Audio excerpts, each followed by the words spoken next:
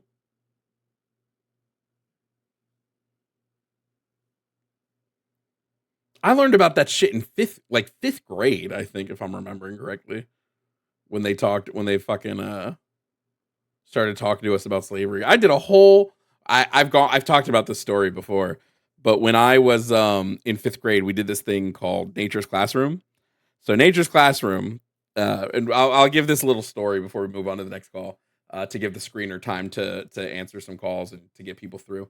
Nature's Classroom was this thing where we went for like a week to this like I think it was like this college up in the mountains, and they taught us like all this educational stuff. We did outside games, blah blah blah blah blah. The last day of Nature's Classroom, okay, the last day of this thing, all of us are far from home. We're having fun.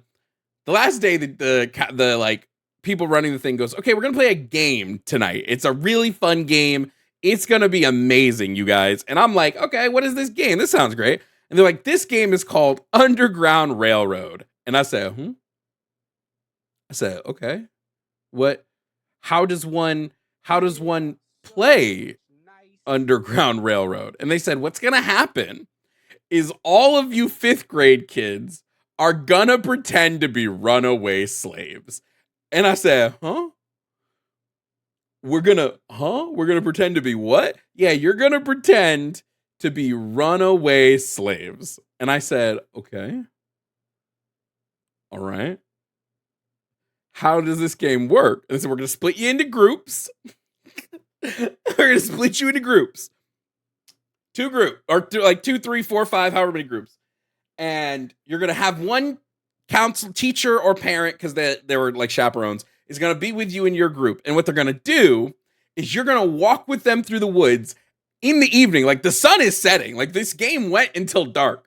So you're walking on this path, and you're gonna pretend to be slaves, and they're the person leading you through the Underground Railroad. And what'll happen is occasionally you will run into slave catchers. So some of the other parents and chaperones pretended to be slave catchers. So I remember it's crazy how vividly I remember this. What would happen is the person who was chaperoning us, it was one of my friend's dads. I even remember who my chaperone was with our group.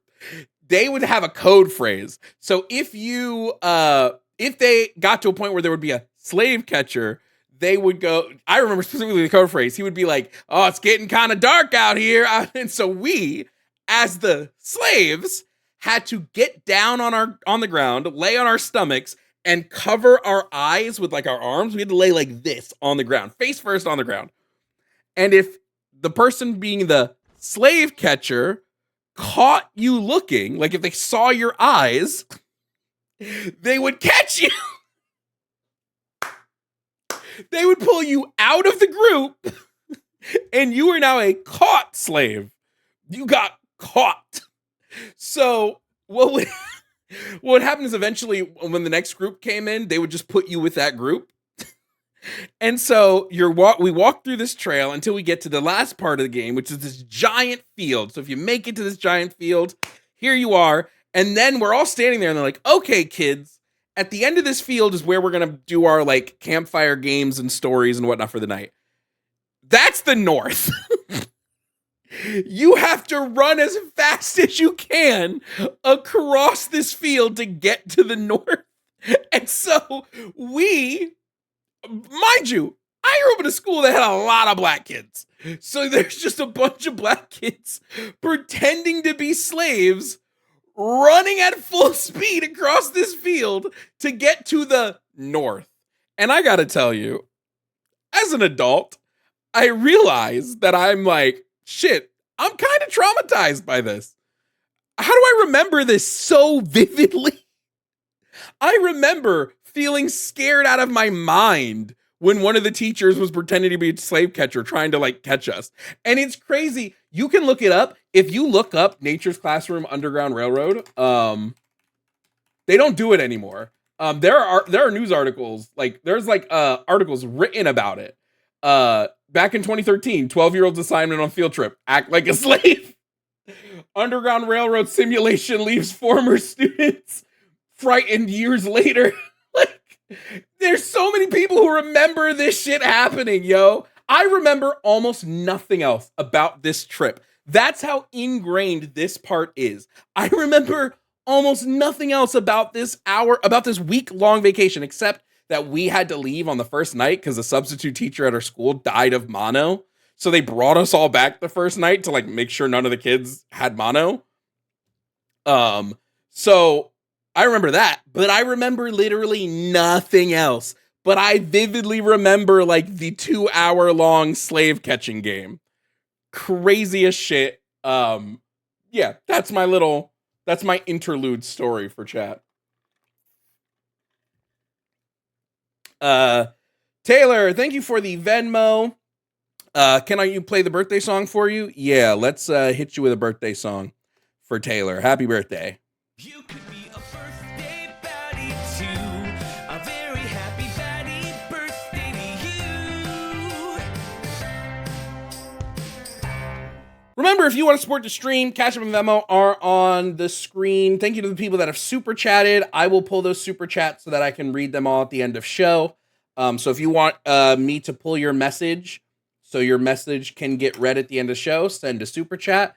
At the end of the stream, I will go through all the super chats and read them all on screen for your entertainment. Let's continue. We'll bring up the next guest. Next up, let's see what we got. Oh, what the fuck? There we go.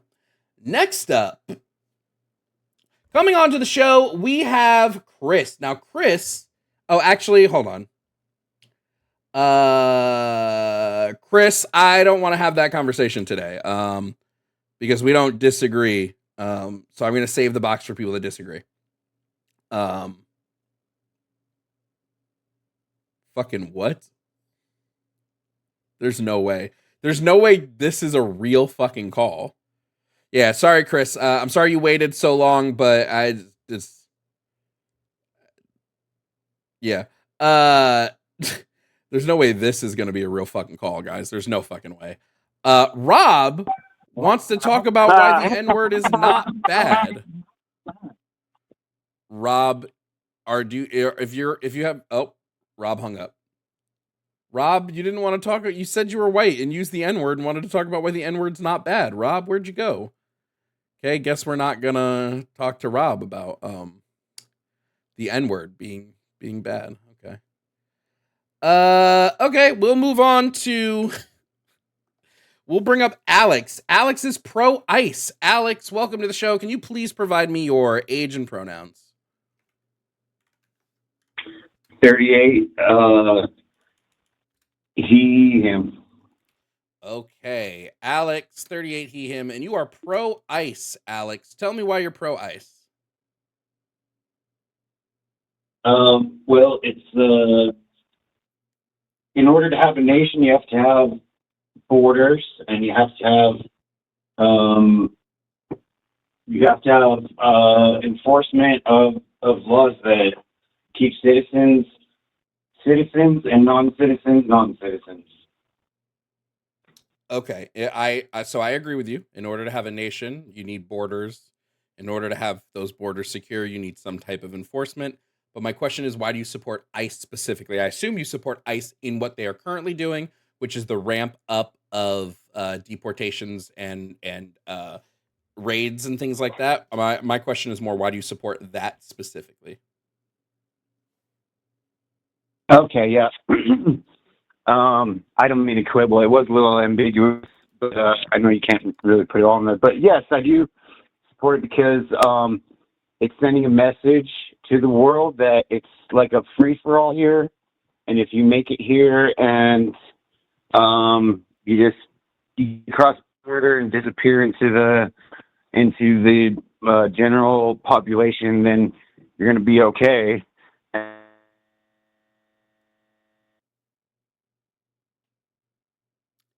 Alex, are you still there? Alex, hello? Hello, Alex? Hello?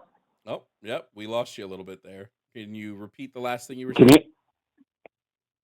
you can hear me now?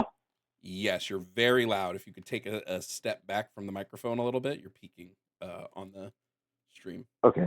Yeah, I had it on speaker and I changed it. Okay, so is that better? That's better, yes. Continue with what you were saying about supporting ICE. Yeah. So I forget where I was, but there. So the thing is we've got it's if we send a message to the world that if you can just make it here and blend into the population, that you're going to be that it's just a free for all here, then I'm sorry, but there's a billion starving poor people in India, and we can't handle all of them. Same throughout all of South America, Central America, Mexico itself. So really quickly, Alex, because yeah. I want to really dive into this little bit about ICE and what they're currently doing. Right. I think that per the like right now, if I'm just looking at what is in the country, laws and whatnot, having an enforcement position that deports people who are here illegally, yeah, that's like on the books law. I think it should be reserved for people who commit like criminal actions. I don't think we should just deport everybody. That's neither here nor there. ICE currently, through their efforts of ramping up deportations, are violating the constitutional rights of citizens and non-citizens. Are you in agreement with the violation of those rights as long as it continues to get people deported? I'm not sure that there is much of that going on. It's like a similar argument to it's like a similar, although if there is, which actually I'm sure there is some instances of that. It's like saying, in war there should be no casualties or something, like, it's and it's terribly sad and it's atrocious, and especially if it's deliberate or has some racist undertone, which I really doubt. I think there's hardly any of that. These people are just doing their job. But okay, so let's dive into this. You're saying that there will always be some level of rights violations, and that this is justifiable in return for what ICE is doing and what ICE is giving us. I'm going to have a slight pushback on this, but the first thing I want to know is, like, what's the percentage here? Like, how many rights are okay to be violated until you would say, like, this is a problem?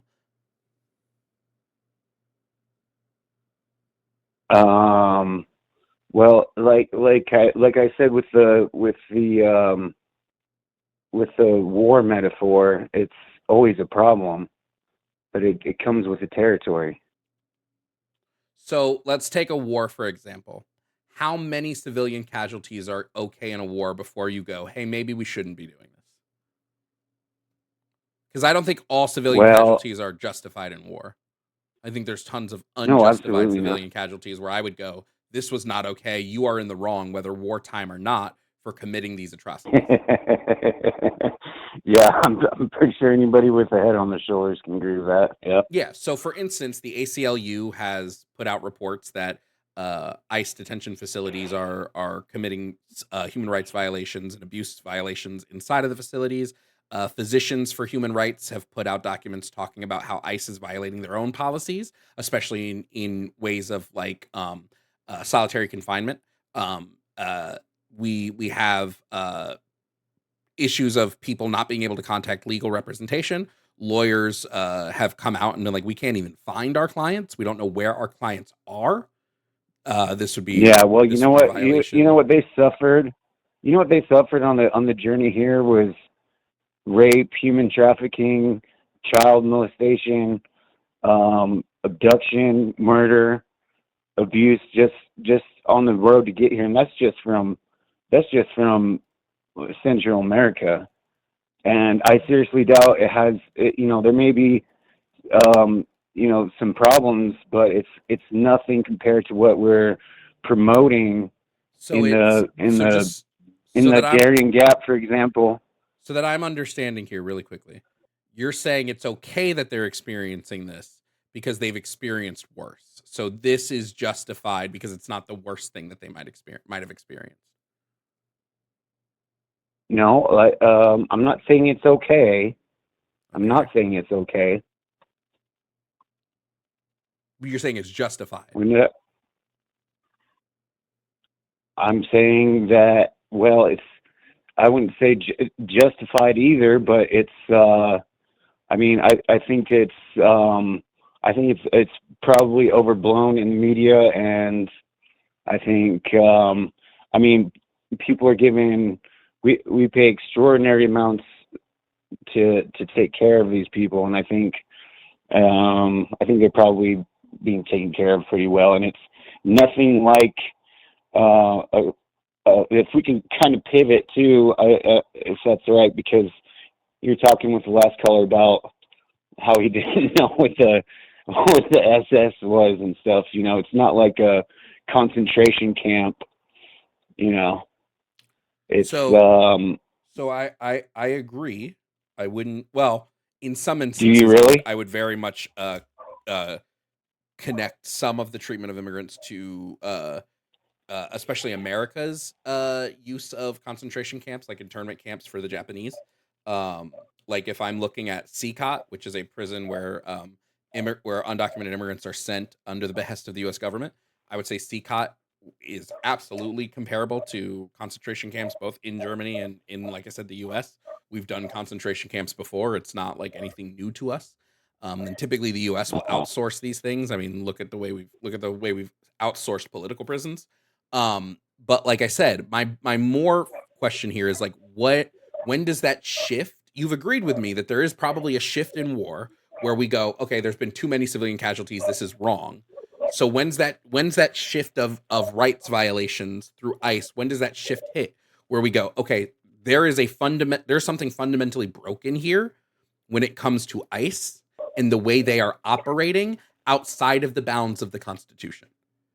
So if I see that a federal agency is operating outside of the bounds of the Constitution, I have an issue with this and want to look at how that federal agency is structured, who's giving them the go-ahead to do this, and possibly look at like, does that federal agency need to either be abolished or restructured?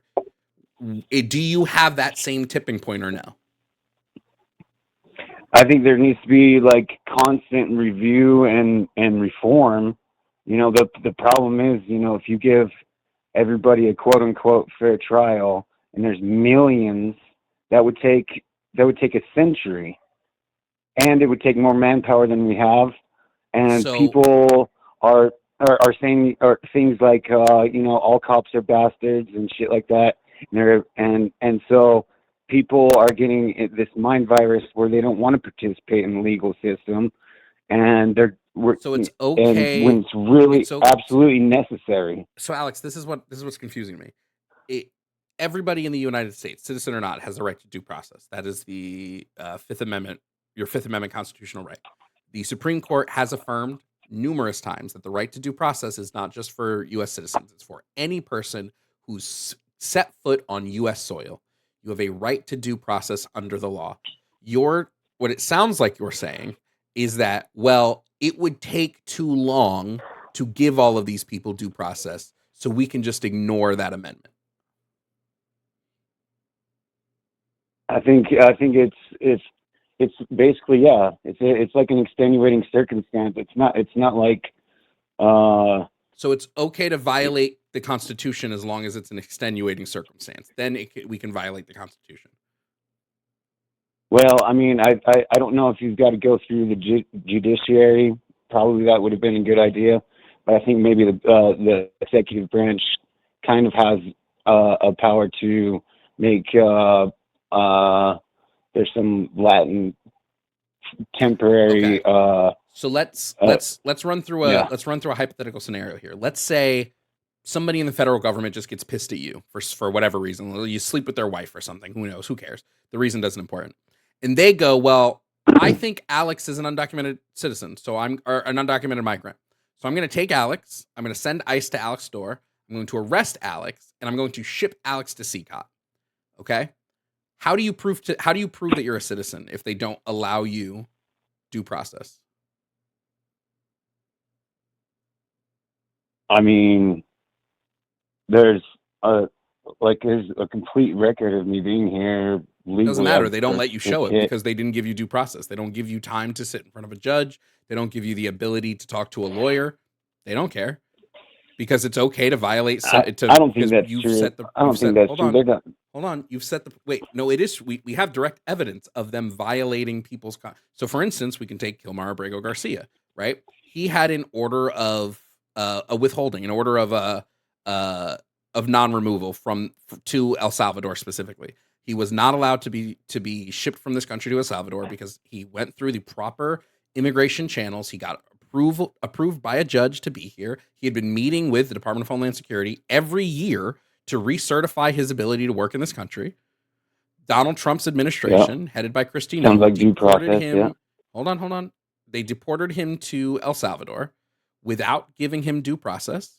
And the Supreme Court has affirmed he was not given due process when he was deported because due process would have been going to court and getting his withholding of removal order rescinded. But they didn't do that. They just shipped him out. So if someone decides to do this to you, right, how do you prove that you're a citizen here if they're just going to ignore court orders, they're just going to ignore what the Supreme Court says, if they're just going to ignore all of those things? Well, I think that's tragedy if that's true, and that's quite difficult to answer. But it seems like he was making appeals, but he was on the way out. Is that? He had I can read you from the Supreme Court if you want me to read it directly. He had a withholding of removal from the Supreme Court or from immigration courts. This was granted to him, but he was legal. He was not a citizen, correct? But he had a withholding of removal because he had missed the deadline to apply for asylum, but he was able to demonstrate that he had credible reasons to be scared of what to be fearful of being back home. So he had credible evidence that, hey, if I go back home, my life is in danger. So they said, okay, we're going to grant you a withholding of removal, so you can't go back. They can't send you back to El Salvador. Now, technically, he could go to a different country if they wanted to send him to a different country. This is true, but he could not be sent to El Salvador. What happened is the government ignored this court order, and they sent him to El Salvador against the law. The Supreme Court looked at this. They said, hey, you sending him to El Salvador is wrong. It was illegal. And they said specifically he did not receive due process. The Supreme Court said, you did not give this man due process. Now, that's tragedy. That's tragedy. Yep. So my question to you is, what's to stop them from continuing to do this if you believe that there are extenuating circumstances where you can just ignore due process? What's to stop them is the oath they take is what's to stop them. But it didn't stop them because they did it anyway. Well, I mean, it's not all of them. You're making it of them like they're and when I say them, I mean the Gestapo. Administration. The Nazi Gestapo administration. I wouldn't call the Trump administration Nazi. You did on the last call multiple times. I didn't call. No, I compared them to the Gestapo. Because the Gestapo is what happens when you have a police force that is able to violate people's rights.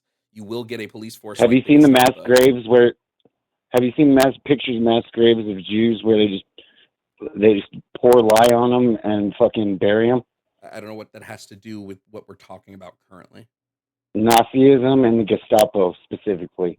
Great. Again, I would words do you use to compare the American people doing their duties? What I compared was people a police force violating rights to another police force that violated rights. Not every Well, why comparison didn't you? is comparing all of one thing to another. If I take an apple, which is a fruit, and I compare it to a baseball, and I go, look, these two things are both round. You then can't look at me and go, but did you know you can eat apples and you can't eat baseballs? Yes, I know that because I was not comparing. You're comparing whether you an can apple eat to the them. Golden Gate Bridge just because they're both No, red. I'm comparing two Yeah. police forces because the Gestapo didn't start by burning Jewish people. The Gestapo started by just arresting and violating people's rights. That's how they started. So I can compare two police forces that do this. This is how comparisons work. You don't need to compare the entirety of one thing to the entirety of another. You can compare bits and pieces of them together. That's how comparisons work. But this is avoiding the question I asked you, which is what do we do about the fact that ICE, you support ICE. You think ICE is a good thing. You are pro-ICE. You are okay with them Absolutely. violating people's constitutional rights. You just wave your hands and go, well, they have to do it. They have to commit rights violations. So what's to stop them if somebody gets pissed at you from violating your rights? The oath that they took, and like I said, it's not. I don't think it's not rampant. Homie, they have arrested and confined U.S. citizens and refused to allow U.S. citizens to contact their lawyers. So what do you mean oath? I'm not sure that's true.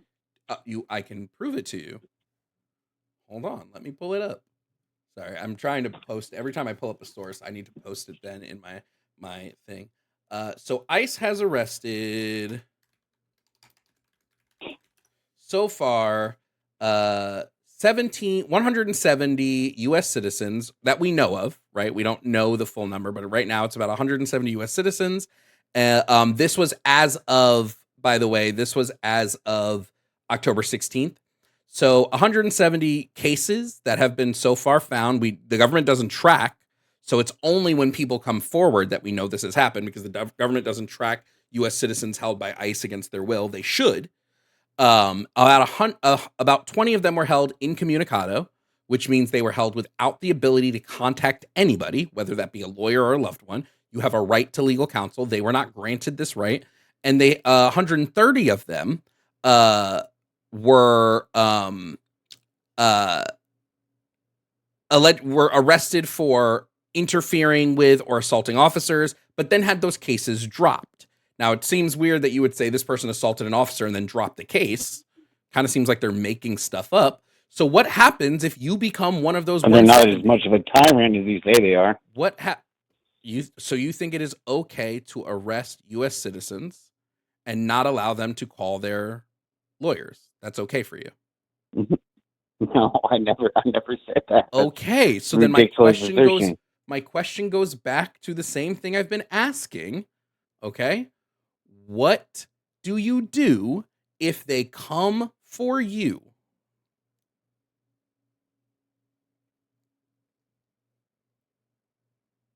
Well, I mean, they I don't know. I don't really understand. I don't get it. I don't think they're coming. They're not coming for me. They're coming for. They have intelligence. It's not. It's not like. Oh, I don't like this guy. I'm going to take him. You're making it seem like it's something it's not. They have millions and millions of dollars of taxpayer money that they put intelligence work into to make sure that this type of thing doesn't happen as much as possible. Okay. So I'm not scared. I'm not scared even a little bit. Your response is just like, well, I'm not the person whose rights are going to be violated. Basically, what I'm trying to get to you is trying to put you in the shoes of somebody else. So trying to make you think, how would I feel if I was a U.S. citizen and I was arrested unconstitutionally and I was held unconstitutionally and I was held illegally? How would I feel about this? That's what I'm trying to. I know. I appreciate that. You know what? I committed a minor theft. I stole a phone charger, and they caught me. And I was homeless at the time. I needed to charge my phone. I stole it. I didn't go to court, and I ended up in county jail, a really shitty place, not like prison, but it's really, really shitty, for almost 3 weeks. Right. So I understand and I'd say that's a rights violation, right? I get it. It's not going to be perfect. Sorry if I don't know if you're allowed to swear on here. Do you think it's okay, Alex? Do you think it would be okay? Let's say there's a fictional world, and do you think it would be okay in that fictional world if ICE is able to just stop and detain someone because of the color of their skin? How dare you? How dare I what?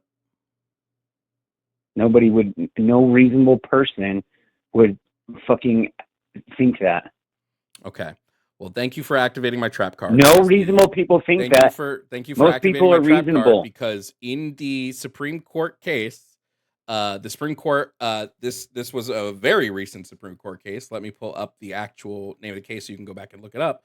They said ICE is allowed to stop and detain someone just because of their race. They're able to profile. They're allowed to stop and detain someone just because they might look Spanish. They're okay to stop and detain someone just because they might be speaking Spanish. Are you okay with ICE being given federal power to do this? I don't think Supreme Court justices should have life terms either. And I think, if it's all fucked up like that, then you know what? I'm not asking if they should have life terms. I'm asking, are you okay with ICE being allowed to racially profile people? Take a wild guess. Okay, so I'm assuming the answer is no, because you're telling me you support ICE, and ICE has the power to just racially profile people. And they may have. I don't understand how that. I'd have to look at that case. It seems absurd. I can read you the Supreme Court's decision if you want. No, I mean, I believe you. I believe you. I'm gonna just read it just so chat is aware. The Supreme Court says in immigration office. Where was it? In this case, however, the district court enjoined U.S. immigration officers from making investigative stops in the Los Angeles area when the stops are based on the following factors or combination. So this is what happened was there was a case that went to the district courts in LA, where the district courts were like, hey, ICE is racially profiling people. We think this is illegal and they shouldn't be able to do this. So it went to the Supreme Court. The Supreme Court said, well, the district courts are saying that they shouldn't be able to arrest people if it's based on the presence at particular locations, such as bus stops, car washes, day labor or pickup sites, agricultural sites, and the like, the type of work one does, speaking Spanish or speaking English with an accent, and apparent race or ethnicity. The Supreme Court then looked at this and said, no, we think this is okay, actually. And we're going to strike down the district court's decision and say that ICE can do this. Okay? So knowing this, do you I assume because you support ICE that you are going to support the fact that they can arrest somebody or detain someone based on their race or ethnicity, whether they speak English with an accent or whether they speak Spanish. Is it arrest or detain or just investigate? Both. I guess. Well, I mean, if you're in a high volume drug traffic area and somebody's acting like, I don't know, that's pretty rough. Yeah. I don't think that's put into practice very much, though. They may have. You don't think that ICE is stopping people on the street just to see if, just based on those people's race? You don't think that's happening? No. Well, it's happening. Obviously, it's happening, but I think it's much more rare than you think. And I trust those people. Yeah, I trust them. Which people? And I think people want to blame racism for everything. I'm not blaming racism. I just want to be very clear about this, Alex. I'm not blaming racism for everything. I'm saying that ICE has been told by the Supreme Court they can be racist. We have reports put together by like the ACLU, which has demonstrated ICE's use of racial profiling and ethnic profiling. This was a lawsuit where California was alleging that they're doing this, and the Supreme Court said, yeah, they're doing this, but it's okay.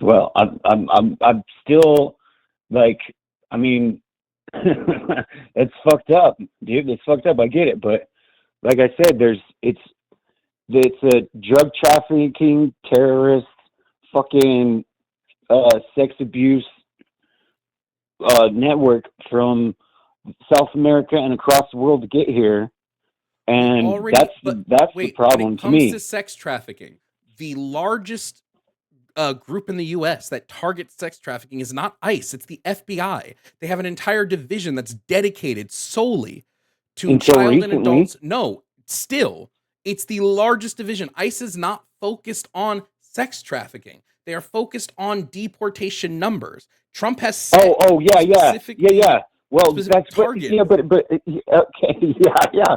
No, of course. But that if there's a much less of an incentive for people to think that America's a cornucopia free for all, then these cartels can't. It's a hit on their wallet. It's gonna take them. It's gonna make it less and less.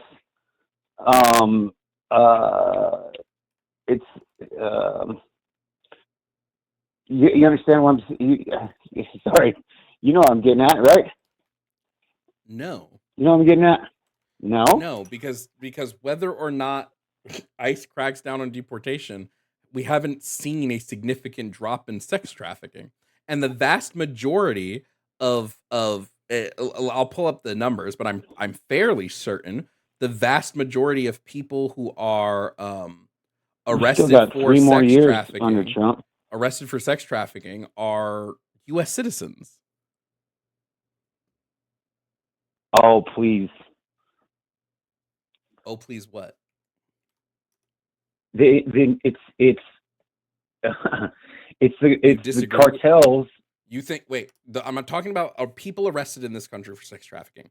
Do you think it is more U.S. citizens than undocumented? No. I don't, not necessarily. I don't know the numbers about that. I don't have any.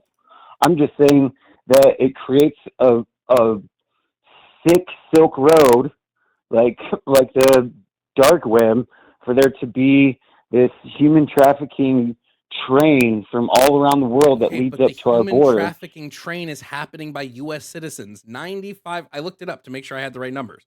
95% of people charged with sex trafficking in the United States are citizens of this country. They are not. Are they citizens that should be deported? I mean, it's not precedent to deport a citizen just because they commit a crime. But my all I'm saying here for you, I'm trying to get at to you is you're sitting here going, well, if we ramp up ICE, it's going to stop sex trafficking. But the sex traffickers are citizens. They're not fucking worried about ICE. They may be. Well, I mean, they may be at the end paid for by some Americans, but I think the actual citizens. They are 95% of people in the U.S. charged with sex trafficking are U.S. citizens. Not that they're being paid for by U.S. citizens. In the U.S. In the U.S. ICE. I'm saying you pay somebody to get you to America. There's a great chance you're not making it there and you're never going home. And nobody in America is going to know about it, and nobody in America ever paid for it either. What? Yeah. Dude, I'm trying to point out to you that a crackdown on ICE crackdown from ICE is not going to show any significant decline in the amount of sex trafficking happening in the U.S. I'm not saying in the U.S. I'm saying worldwide. It definitely is not going to change it worldwide. ICE is a U.S. only agency. They have no control over. Yeah, but it trafficking takes away the worldwide. incentive. No, they Takes away the don't. incentive. No, they don't. How can it not? Because we've seen no significant decrease in sex trafficking through the ramping up of ICE. Not U.S. wise and not worldwide. Well, I mean, this only just started a few months ago. First of all, I mean, I don't know. Actually, it's been a few years. We haven't seen it since the inception of ICE. Since the inception of ICE, we've not seen this. Since the inception, when was ICE created? Under Obama. Under Obama, and we haven't seen. I don't know. I don't. So I guess I could be more informed, but I don't understand. So there's other agencies before that did the there duties still are the largest. of ICE. Because ICE doesn't handle like sex trafficking stuff. But in the U.S., sex trafficking is primarily handled by the FBI. They have an entire division that is dedicated simply to sex trafficking. Yeah, in domestic affairs, but I'm saying foreign nationals on the way here that'll never make it here because they are told if you just make it across the border, then you've got the American dream. Okay, well, you're made for life. I got to be honest, Alex. I think we've there are other people waiting in the stream, and I think we've hit basically our run on the conversation. I feel like we're just circling the drain. So I thank you for calling in. If you'd like to call in again sometime next week and continue the conversation, we can. But I think we've exhausted all of our efforts. Thank you for calling.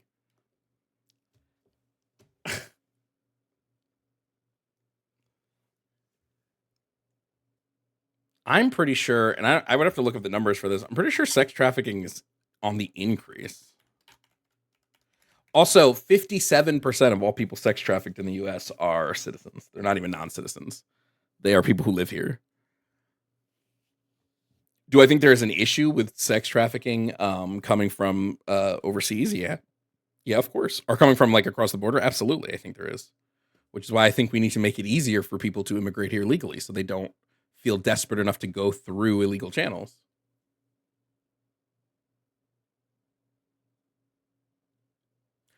Thank you guys for continuing to watch the stream. Thank you for supporting. If you would like a way to support the stream, there's a few things you could do.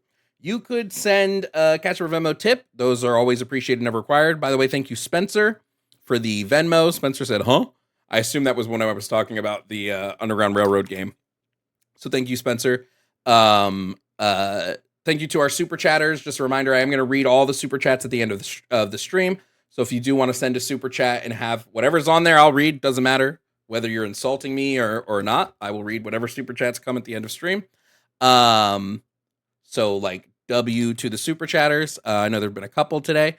If you would like to support a goal and not support me specifically, I have and hopefully Mod can post the link in the YouTube and Twitch chat again, and I'll try to get in there and like pin him. But I am running a toy drive. I run toy drives every holiday season. So we have an Amazon wish list. It's in my bio.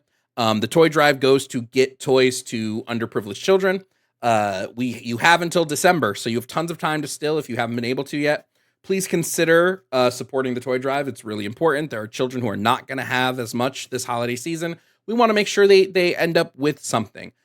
So please consider donating to the toy drive. Please consider helping out the kids.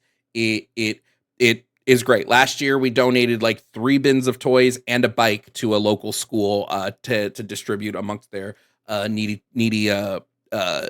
school base. This year we're trying to have even more. So if you'd like to support, those are the best ways to do so. Chris, thank you for the Venmo. Said keep doing what you're doing, mate. Would love to talk sometime. Yeah, Chris. I mean, if you want to call, if you're just if you're calling to support,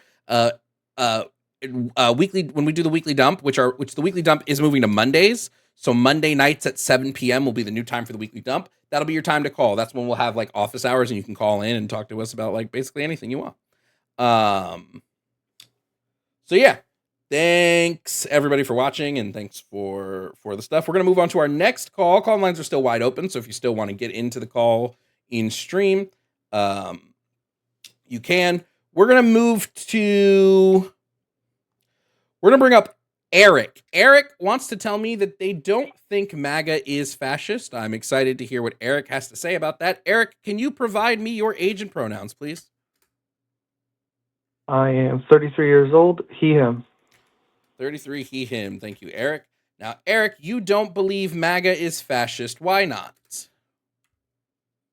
Because in the traditional sense of fascism, one of the things it centered around was demonizing your opposition, including religious groups, ethnicities, and your political opponents, to make their voice less valuable, which much more follows the opposite side of the people claiming that they are fascist and demonizing them in that way. Whereas, unlike you actually support the dialogue between two people. You don't see it that way. But other people actually shout them down and don't want to hear their point of view. You invite it, so I appreciate that. Okay. I hear what you're saying. So MAGA, the movement of MAGA, which when I talk about the movement of MAGA, I mean like the Trump-headed movement to make America great again is not fascist, because a fascist group wouldn't label their political opponents. They wouldn't demonize their political opponents. They wouldn't do all of this. And you don't think Trump demonizes his political opponents? Oh, no, I do believe he does. I just don't think the whole thing as a whole movement, not everybody in the movement truly follows that. So it's throwing there's everybody a into difference, though. one There's box. a difference, they all though, do the same thing. between saying the MAGA movement and people that follow the MAGA movement, right? Trump is Trump as the head of MAGA, right? Trump as the president is one of the only sitting politicians to ever outwardly call other politicians fascists and Nazis, right? Trump called, I think it was in his debate with, or at one of his rallies about Harris, he called Kamala Harris a fascist 20 times. He's called Joe Biden Hitler. He's outwardly called him this. So, like, he demonizes the left pretty consistently. It's all the war on the left. The left is responsible for all of this. On the government, on every official government website right now, it is the Democrats are responsible for the shutdown, right? So it's both. We all know it's both. Okay, so you're sitting here saying MAGA as a movement, it's not the push from MAGA. Trump is the head of the movement. So if somebody is following the movement, they're in support of what Trump is doing. So they're in support of targeting a political group. And I would say it's more than just the left he's targeting. I would also say he targets immigrants, and I would also say he targets the LGBTQ people as a common enemy. He's engaging in one of the 14 clear tenets of fascism, which is common enemy.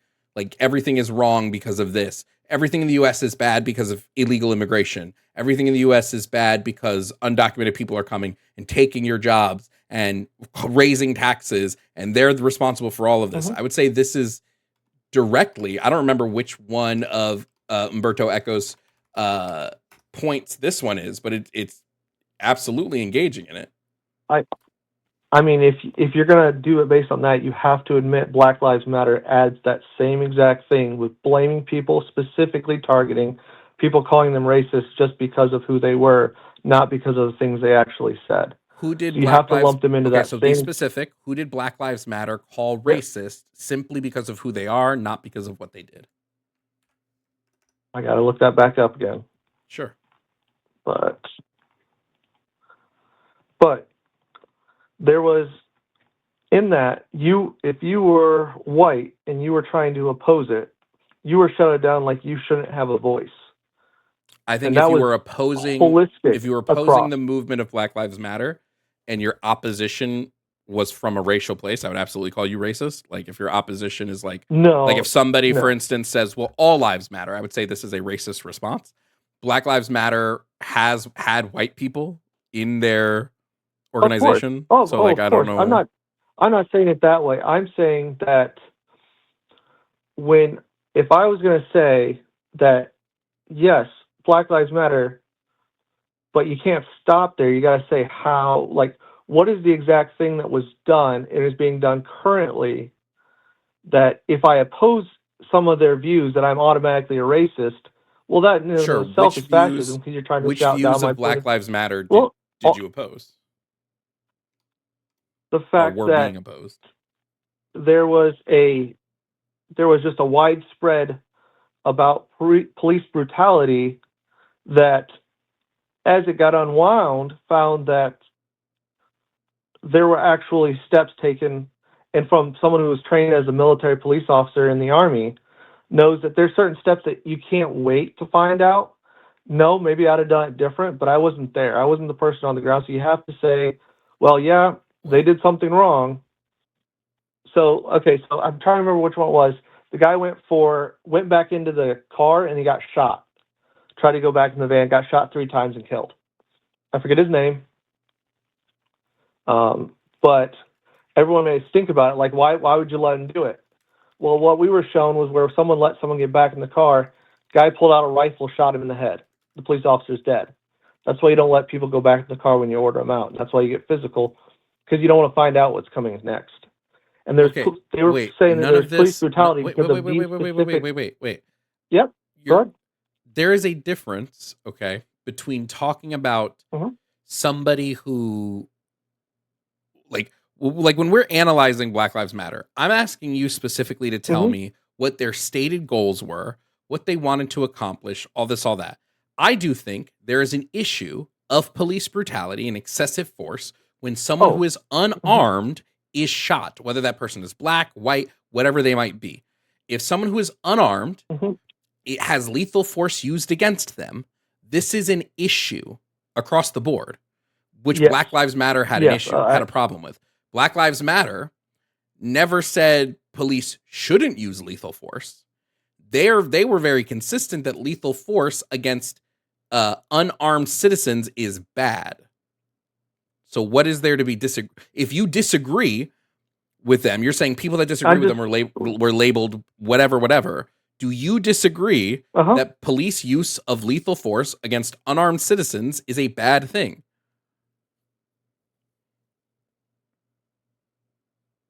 For the most part, yes. There's, of course, slight exceptions to that rule. If you're getting your butt kicked and they're going for your gun, that is what it is. That's a fight for the gun. You've got to go. But those are special cases, and I'll say that. Well, Jacob Blake wasn't fighting for a gun. Correct. But that was one specifically that they made a fuss about and had to go back on because they were seeing everything with because cops shot a narrow lens. Cops shot him. Cops shot at him into the vehicle where his 3 kids were sitting. Is that the one I was talking about where he went to try to run back in the vehicle? He was shot 7 times. Yes, it's Jacob Blake. He was shot 7 times. His kids were in the car. Police endangered the life of 3 children against an unarmed man.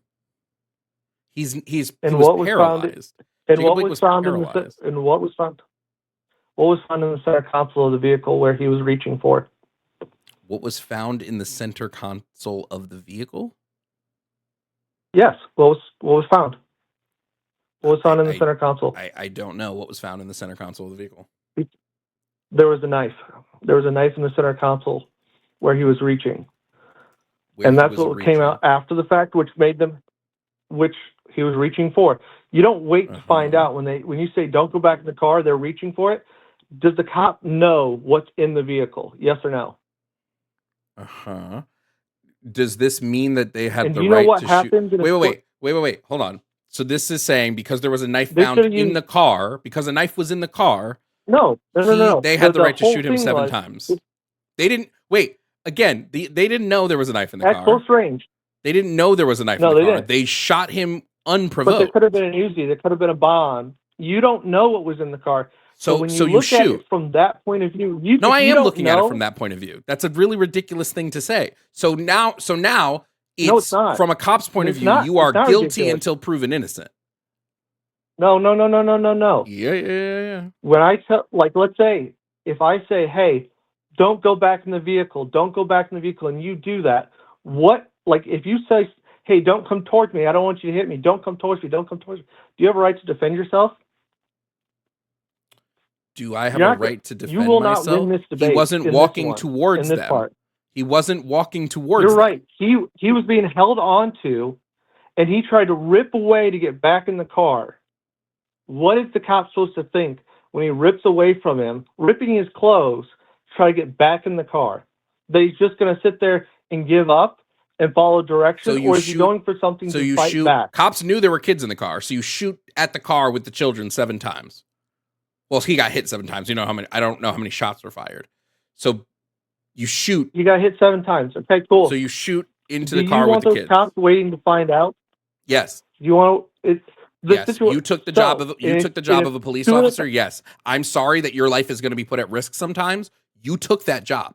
Uh-huh. You took the job where your Right. life was going to be put at risk. Yes, you should know 100% with absolute certainty before pulling that trigger.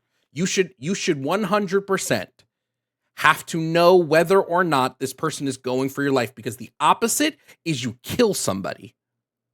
And I think that people dying, You're correct. we should know 100% before that person dies.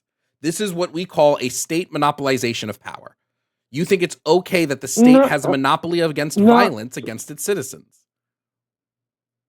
See, but then that would make me against the Second Amendment. So you fall into that category where, no, that's why citizens have guns, is so that the state cannot fully monopolize that power. If they ever did, we'd have the option to stop them.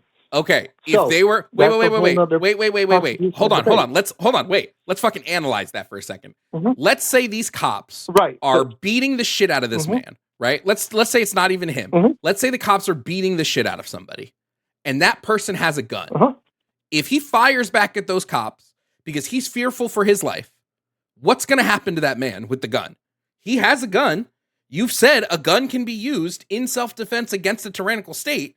So if the cops are beating the shit out of somebody unprovoked and he has a gun and fires back, what's going to happen to the person that's shot? Well, he did use the equal amount of force. So that's how that'll be looked at in court. So if a cop fires first, can someone fire back? No. Absolutely not. That is not true. They can Yes, fire it is. back. No, they can't. Once the bullets start flying, there was a federal case, I'm trying to think of what it was. I want to say it's HESP or something, where it was ruled that because the cops opened fire and there was an innocent person at it, the guy fired back. But it'd be unconstitutional to say that he doesn't have a right to defend his life at a certain Except point. what will actually happen is if you go to defend your life, the cops are going to kill you because the state has a monopoly on violence. I mean, I won't completely disagree with that they have a monopoly on violence. Which 'Cause they have the right means to your enforce Second laws, and Amendment through right, that, they have using to your do- Second Amendment right to fight back against the state doesn't actually work if the state monopolizes the violence. It means nothing. If I'm getting beat up by the cops and I'm afraid the cops has are going to to be kill done. me, and I pull and I go to pull a gun to protect myself, I will be shot dead. Yeah, but you got to realize that it's also, when I said that, I wasn't saying in individual circumstances necessarily. I'm saying Why would as we not talk about this on individual all the people. circumstances? What? Why wouldn't we talk about this on Why would I individual not? circumstances? No, why wouldn't we? Because it was a well-regulated militia, which means a group of people, so it can't be based on individual circumstances. What? The law is always A well-regulated militia. There is no No. So- there is no well-regulated militia in the U.S. It will never happen. The government has more guns than you do. They have more power and ammunition than they do. There is no But such what thing you as a don't- well-regulated what you militia. don't understand.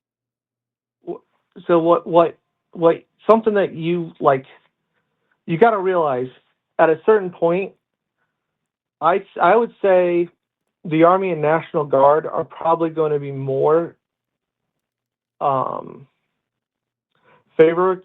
favoritive to the population than to the government. So when all this happens, that's where, like, the militia would be the group of people who would stand up and band together to fight the government if they went too far. Like I'll even say this, like, so for Trump's out of the MAGA movement, but the MAGA movement doesn't necessarily. Wait, hold on. Let me. I have he's a the question head for of you. it. But I have a question so for you, Eric. I have a what's that? question for you. If I see somebody about to kill somebody else, do I, as a citizen, have a right to use lethal force to stop that death? Depending on where you are, yes. Okay. Let's say I I witness live somebody. in Indiana, so Let's say I witness somebody who's yeah. kneeling on a person's neck for 8 minutes, and this person is about to die. Can I shoot the person kneeling on his neck? I wouldn't recommend shooting them, but Why not? in the area that I would. Can I like run up and push them off of him? It's just kneeling. See, that's where it's like, if you think you can defend your actions as in saving someone's life, I would have done it. Okay. So what would I have watched happened? the video of George what would Floyd, have, and I was disgusted. well, that's what I'm saying. What would have police happened officer. if I would have disgusted. 8 minutes in, ran up to Derek Chauvin and tried to like punch him and get him off of George Floyd? They would have beat my ass and shot me dead. Oh, that's well. Because They wouldn't the have shot you dead if you're unarmed. well, they had no reason to. They wouldn't So shoot. I Wait, whoa. The police wouldn't Well, hold on, shoot hold on. unarmed people. Is If what you're you saying? went, so here's the thing. You got to think in what's going to happen in that second. What's going to happen in the next second. So I would go up, I'd pull him off, and then instantly surrender with my hands in the air and say, "Hey, you're putting pressure on his neck. You could potentially kill him doing that." All I was doing was trying to prevent you from ending someone's life. Hands in the air. There's no reason to do anything. At that point, you've already surrendered. It's all about what you do. This If you're confrontational after you I've do ever it, heard well, in my life. now you're causing a problem for yourself. You act like we don't have so much evidence of cops unjustly beating people up, unjustly killing people. Oh, yeah, like you literally said, you literally said, "Hey, if they don't have reason to, they're not going to shoot you." Like what? They do that all the time. But you have to. But you got to realize that there was a cop who shot at somebody. There was zero Hold on, reason. Eric. There was a cop who shot at someone because an acorn fell on his fucking car. What do you mean? Well, that's you're telling me that all cops are going to do that? See that now you're lumping them all into one group, saying all cops will do this. No, I'm saying the 99% of cops will not have done that. I'm saying and this is exactly what Black Lives Matter was saying. The institution of policing in America monopolizes violence, and they have the sole power of the state to harm you, where you cannot do anything back to them, and they tend to, as a whole, not face repercussions because they have things like qualified immunity. They have it where if they get fired, they can go to other precincts or other municipalities and start working again. This happens all the time. It's the institution of policing. When you sit here, when you talk about like, hold on, you talk about qualified immunity. I think it's dumb because why don't we get it if they get it? They're not expected to know every law down to the T. Why don't I have that for any minor violence? Any minor offenses. Oh, it's illegal to jaywalk here. Oh, I didn't know that. In most cities, that's actually okay. So that is one of the worst things they've ever done was qualified immunity because it took away the repercussions of being a bad cop. I'll agree with you there 100%. I just don't agree with if I disagree with some of what you're saying, that I know the primary thing was police brutality, but there was a little more to it of like systemic racism in business. No, Black Lives Matter. Black Lives Matter as a movement did not push on their entire push as a movement was on police brutality. That's it, and like systemic racism in the criminal justice system. That was 100% of it. None of their spokespeople ever talked about anything else. Wait, I'm sure they might have. I'm sure they might have talked about stuff, but their stated goals as a movement, what? Right, and I'm not. But what I had a problem with is if you disagreed with anything they said, you were labeled as a racist instantly, and that was my problem. Did you disagree? Okay, if somebody comes up and says, only "I with believe," some of the police brutality. I Eric, agree. if somebody comes up and says there is systemic racism in the United States, and you disagree with this, you say, no, there isn't. Yeah, I would say that probably makes you a racist. You might be ignorantly racist. You might be racist because you don't know any better, but you're still making a racist statement.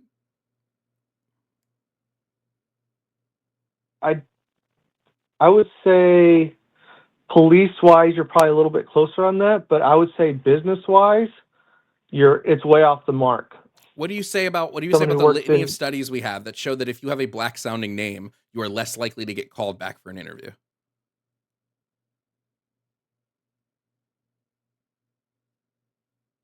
That you have a less likely. We have That in my numerous personal studies. experience, I've not seen that. We have numerous studies. Your personal experience doesn't matter if we're talking nationwide, right?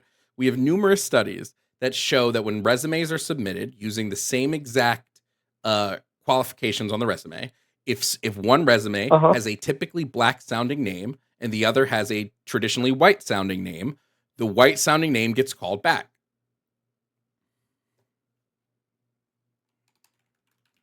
What do I say about that?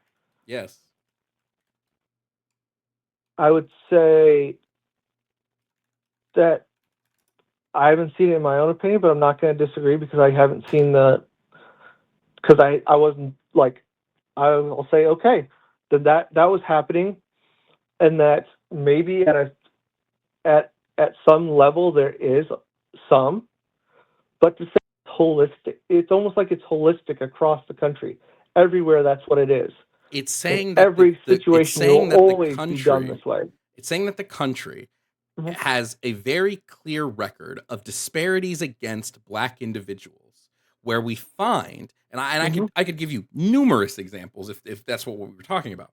But the overall point here is, yes, if you disagree with systemic racism, when systemic racism has mountains of evidence, and you're saying, well, in my experience, I've not seen this, then I would say you are, again, racist from a standpoint of ignorance.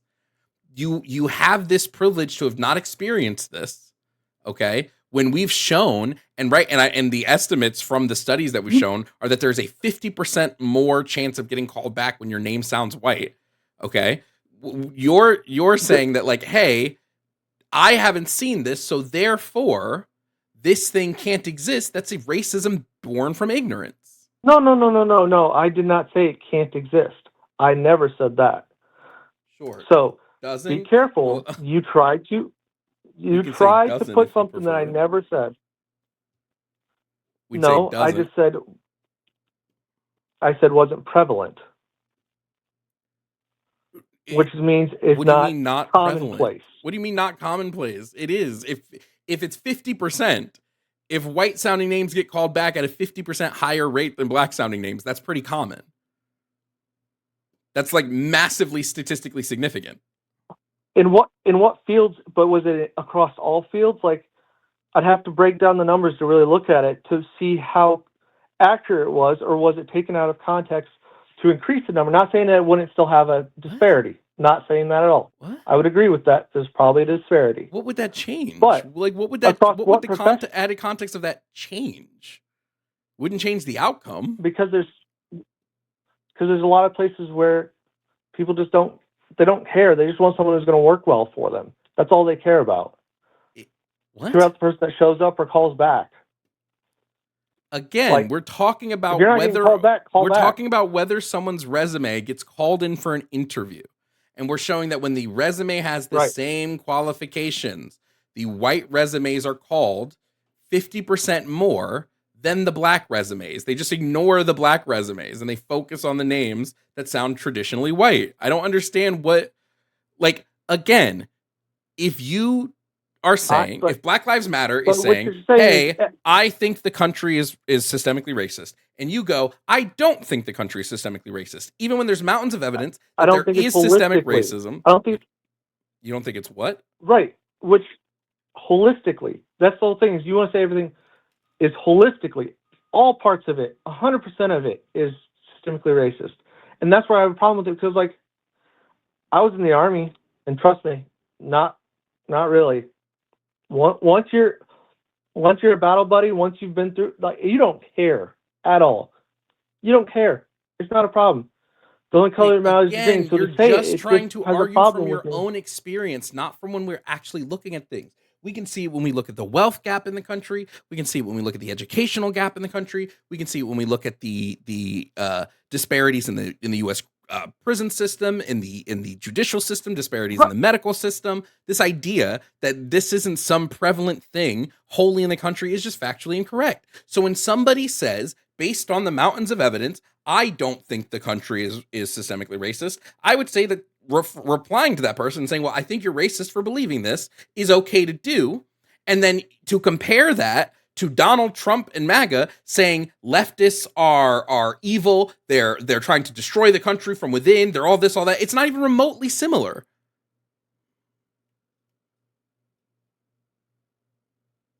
But no, I don't agree with your point. I don't have to. I don't agree with just because you're against something based on your own personal views that you automatically are something terrible. Other than, you want to say ignorant, but just take the word out. Just say you're just ignorant of it. But when you want to say you're racist, you're saying something much more than just saying you're born ignorant. from ignorance. You are racist born from ignorance because you refuse Just take the word. to. See, that's the whole problem. The whole problem is you don't. You don't. You can't I help. just got to be so for real here. The only can't people help- that lash out so much about being called racist are racist. I'm sorry to say. Like No. people who are not racist it's don't care not. that much if It's somebody not. calls them racist. If you are going to say systemic racism doesn't exist, let me ask you a question. How much research have you done on systemic racism, like in your life? More back when BLM was going on and things like that. More back then. Not Okay. a whole lot now. After Okay. COVID, it kind of Can you- died. Can you name me one area in which there is not a racial disparity between black and white Americans? Like one area, any of them, any area. Sports. What about sports? You think there's no racial disparities in sports? There is, but it goes a lot of times the other way. Stop being vague and be specific. Okay. How much of the NBA is black? You tell me. It was over 50%. Over 50%. Over 50%. Mm-hmm. Okay. And then all the other races make up the last 50%. Uh-huh. So Such there's as disparity places. Wait. How does there being more black people in a professional sport show a racial disparity?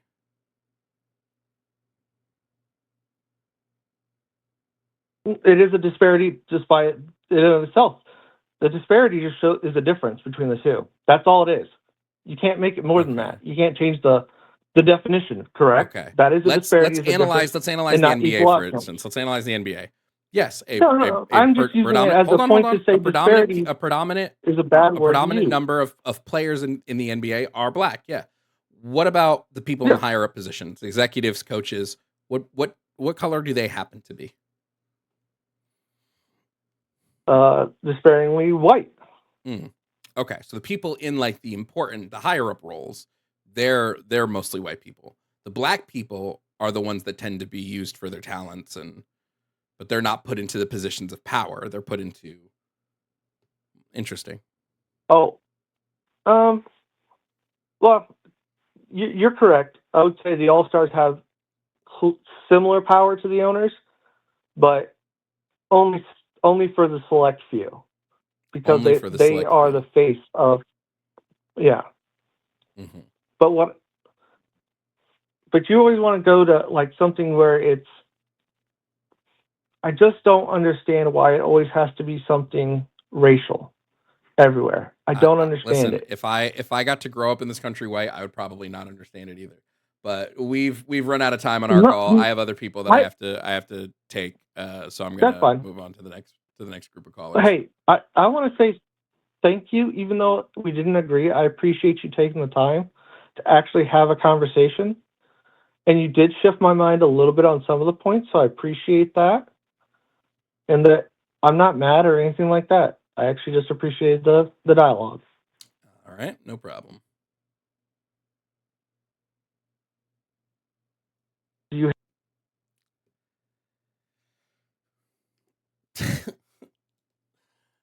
Yo, to compare MAGA to BLM is wicked work.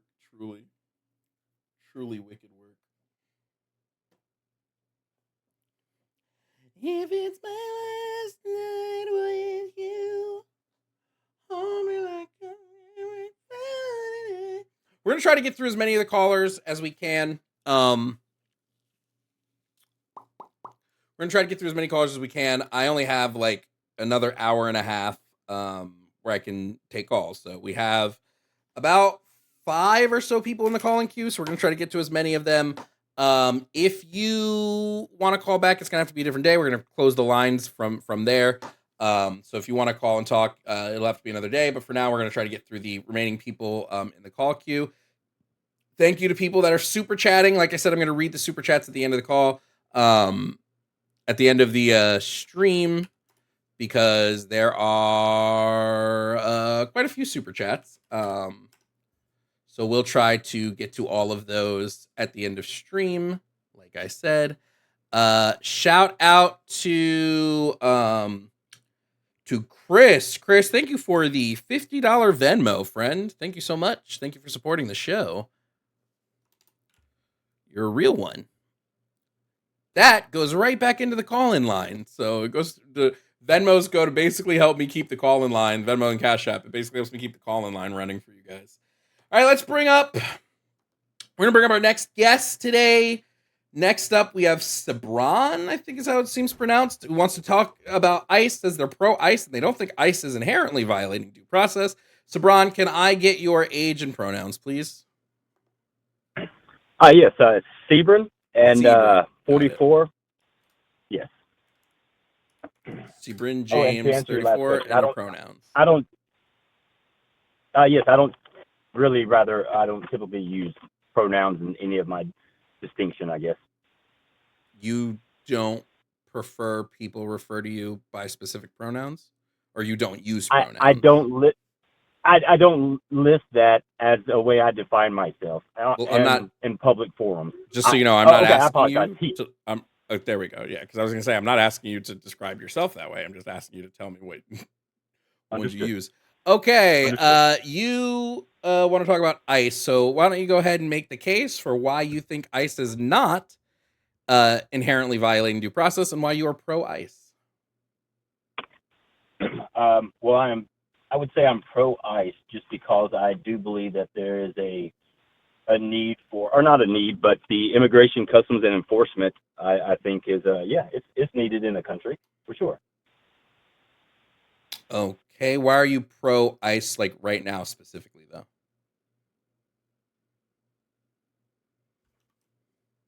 I believe we are a nation of laws and immigrants, and I believe those that enter the country illegally should have due process and be heard. And if they are found to be here illegally, then, just going by the law, then yes, I think the law should be enforced. And that if they're here illegally and it's proven, then yes, they should be deported. Okay, if they're here illegally and it's proven that they're here illegally, you believe they should be deported.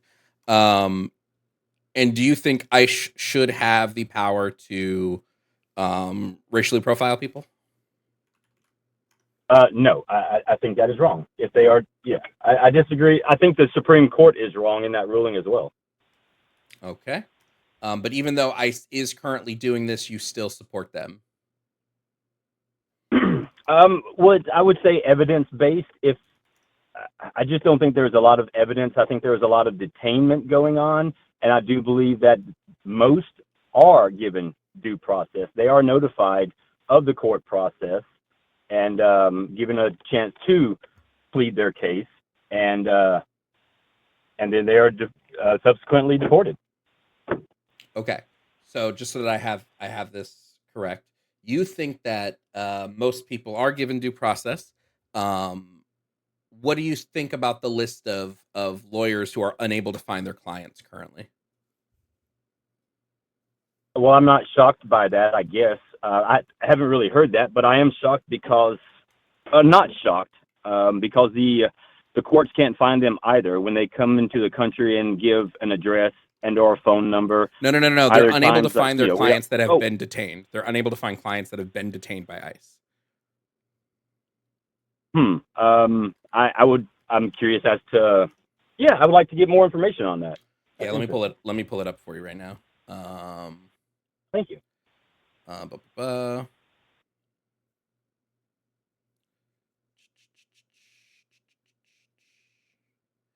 I know when it came to like Alligator Alcatraz here in Florida, there was a large number of people that were unable to be located by lawyers. I'm just trying to pull it up.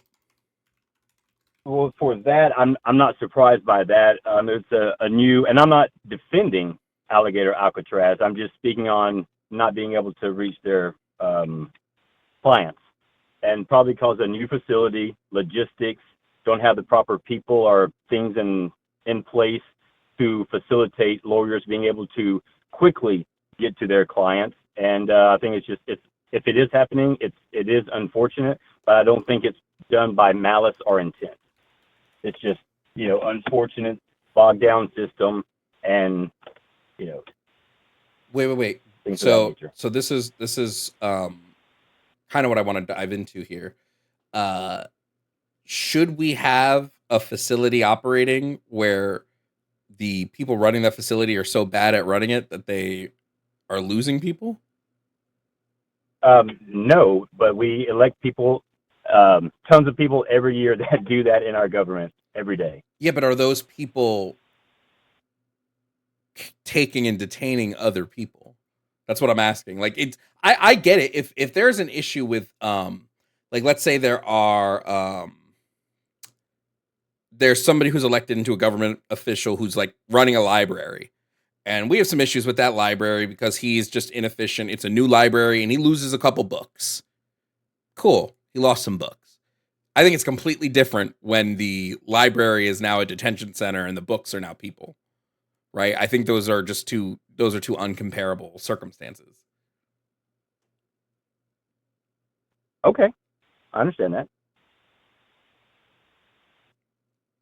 Did you have a question about that? Oh no, just really quickly. I want to give you the report. The Miami Herald, they reported on this. They said that as of August, about 1,800 immigrants who were held in ICE or in Alligator Alcatraz had just like completely gone missing. They weren't in the databases, ICE's like official databases anymore. Their families couldn't reach them. Their attorneys couldn't reach them. Like, this is what I'm talking. Like, that's a lot of people, right? Okay, that I understand. Yes, no, that is a lot. But from the Miami Herald, I don't. You know, if you read the newspaper, if you don't read the newspaper, you're uninformed. If you read the newspaper, you're misinformed. So that's just my argument against reporters and the news. Both sides exaggerate, I feel, and only phrase things for their cause. Everyone does it. Everyone phrases and words things for their argument. What? So I'm not really going to put a lot of faith into the Miami Herald. Yeah, but I just think that they're probably. But if people's names are disappearing from federal databases, like, right? Do you think Right, but you're getting that information from the Miami Herald, though. That's my. you got that's the where I information from the disagree. federal databases? Oh, well, yeah. Someone needs to get fired. They need to do a better job. I think that, yeah, people are. Yeah, go ahead. Sorry. Okay, so then just confirming, you don't support ICE being able to racially profile people. You don't support ICE's mismanagement of detention centers when it comes to like losing I won't say losing, because what I think happens is they just deport people and they don't really care if they're not in the system anymore. They're just kicking them out, and they're like, oh well, you couldn't find your clients because they're already gone. Yes, real quick on that, just out of curiosity, do you think that any of that could have been maybe not necessarily spelling errors, but the names so I work with a lot of illegal immigrants, actually, and the way that they change their names from job site to job site and who they give the proper name to, that does change a lot, and I'm curious if that is partly the cause of any of this. as far as losing 18. I've not been able to find any credible evidence that it's due to name misspelling. Understood. Do you think that when a person, non-citizen or citizen, is detained and or arrested, not arrested, but detained, that someone may want to give false information, i.e. their name, to avoid prosecution? To avoid I mean, you can give a false name. That's not going to help you avoid prosecution if you're already in custody. True. I guess I misspoke on that. But do you think that someone would give misinformation in hopes that somehow they could weasel their way out of an unfortunate set of circumstances? Why would you give the false information, though, to your lawyers? Well, if how did they give their name to their lawyers if their lawyers couldn't get a hold of them? So someone else their had to lawyers give were able to this name. contact them in July, right? And then by August, they were no longer able to find them. Well, then they were probably detained, and I just hope that due process was initiated. But if they were given due process and deported, and then the lawyers can't get a hold of them, that's not a legal issue. But that means there was no due process. They weren't able to go to immigration court. They can go to immigration court without a lawyer? Legal representation. They can. Yes, they represent themselves in due process. So you think these people are what's happening is that these people are representing themselves in court, and that's why, and they're getting deported, and that's why their lawyers. So they get a lawyer. So then I don't understand what. No, I'm not saying that they are representing themselves. I'm just saying that due process, they are supposed to represent themselves. Whether that's happening in the court, I don't know. I'm not there. I surely hope it is. I surely hope our system is doing the best that it can, but it's failing. Do you think there should be Do you think there should be transparency? Do you think that if someone's deported, that ICE should be transparent about this and say, yes, we deported this person. That's why you can't find them, lawyer? Because they're not being transparent.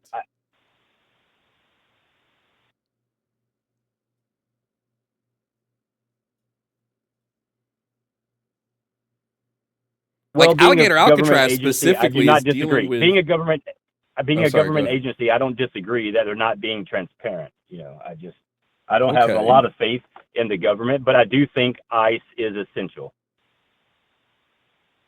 Okay, but wait, there's a difference between thinking that we need some sort of federal force that handles immigration, and then supporting what currently ICE is doing and the current militarization of ICE. Like, do you support the fact that like Donald Trump has ramped up ICE weapon funding by like 700%?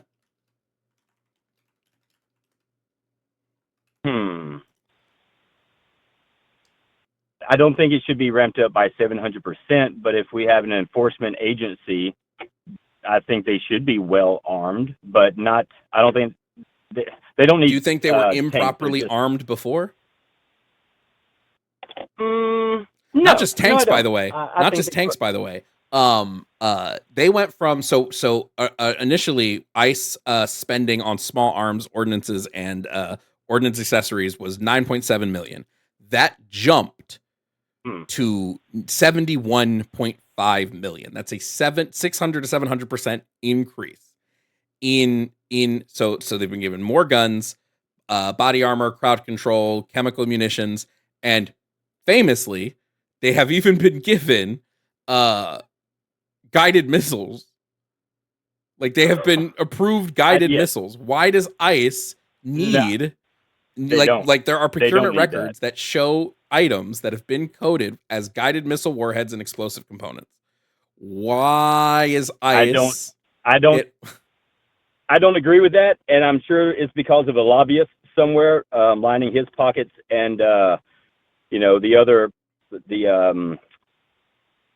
can't think of what it's called. Kennedy called it the war machine, if you will. Okay, but if you don't agree with this, if you don't agree with this, why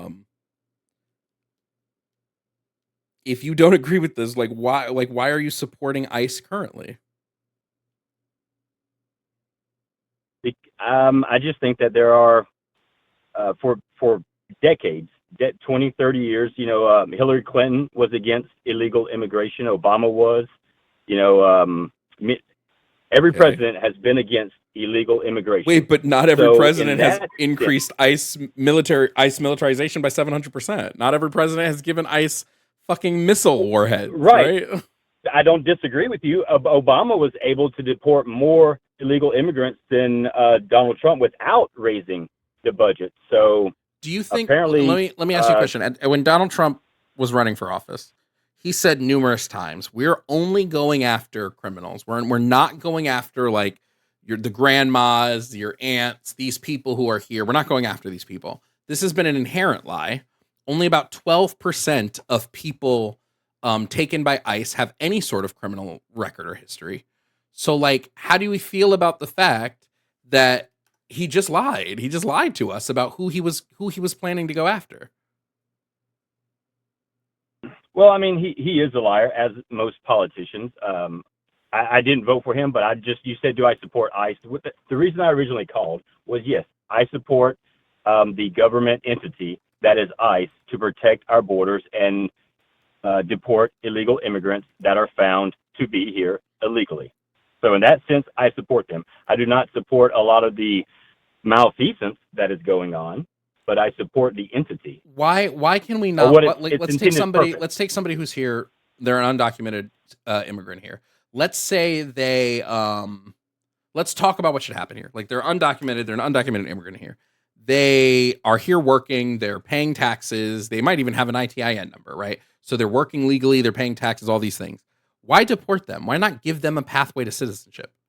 What sense does it make to deport somebody who's here working, paying taxes, following the law? What's the point of it?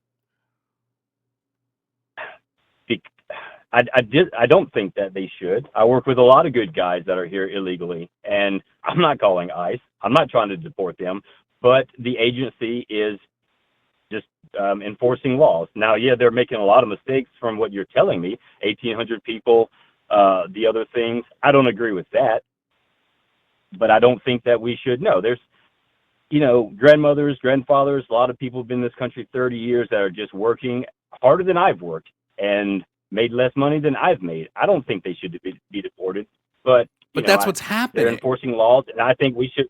I get that. I think we should enforce laws, but I'm kind of torn between it, right? I have my empathetic side that sides with these persons and people, but I kind of agree with the law. So I am a little torn, but I support the laws and what the entity of ICE. I don't support the bad decisions that they're making, but I don't think we should do away with ICE just because of that. No, but why? But should we ramp? Let me ask you a question. Should we ramp down this current administration's drive of deportation? Should the amount of deportations be slowed down? Should we be allowing people to go through proper immigration court? Should we be granting a pathway to citizenship for these people? Or should we continue boosting our spending of ICE? Should we be offering ICE agents $50,000 sign-on bonuses? Should we be putting out fucking weird propaganda posters about how great ICE is to be a part of? Like, should we be ramping this stuff down so that way there is a more concerned effort about getting rid of people who may be here committing crimes versus somebody's abuela who's here literally just trying to build a life for herself? Understood. I think that I agree with what Donald Trump, I say agree, loosely, agree with what he originally said by just going to the prisons, the jails, and getting the ones who have committed crimes and are in custody for committing said crimes. I don't think we should be going to houses and doing the things that some ICE agencies are doing. But I was for what Donald Trump originally said, going into the prisons and getting, the really hardcore ones out of there. But the states that won't allow ICE into these detention facilities, now they're going into the workplaces and sites like that. Dude, ICE is waiting outside of courts. They're waiting outside of courts for people to come out of their immigration court hearings to pick them up. Right. Because, and they were in there for what? Their due process. And they were found to be here illegally. So Yes, but that's why you've they're out agreed there with me waiting. that we shouldn't be going after the people here illegally that are either going through the right channels or who are like, we should be focusing on the criminals. This isn't focusing on the criminals. Right. But you just said that they're there and that ICE is waiting. Sorry, ICE is outside the courts waiting for these individuals. They were in the court going through due process. The judge looked at it and found that they were here illegally. So through due process, they were found to be here by the court, by the judge, to be here illegally. And then the ICE agents that are waiting for those took them out because the judge found them to be here illegally through the process of due process. Wait, what about the people whose court cases hadn't even gone through yet? There are plenty of people who had not even finished their court cases yet, and I still picked them up.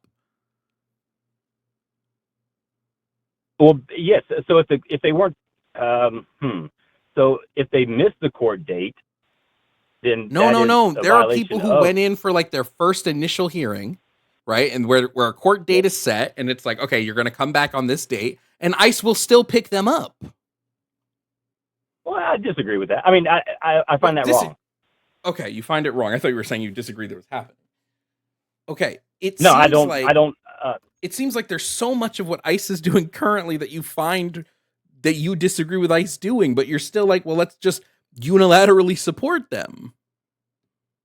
Not unilaterally. I think all government agencies should be gone through with a fine-tooth comb, but the people with the comb are still going to fuck that up too.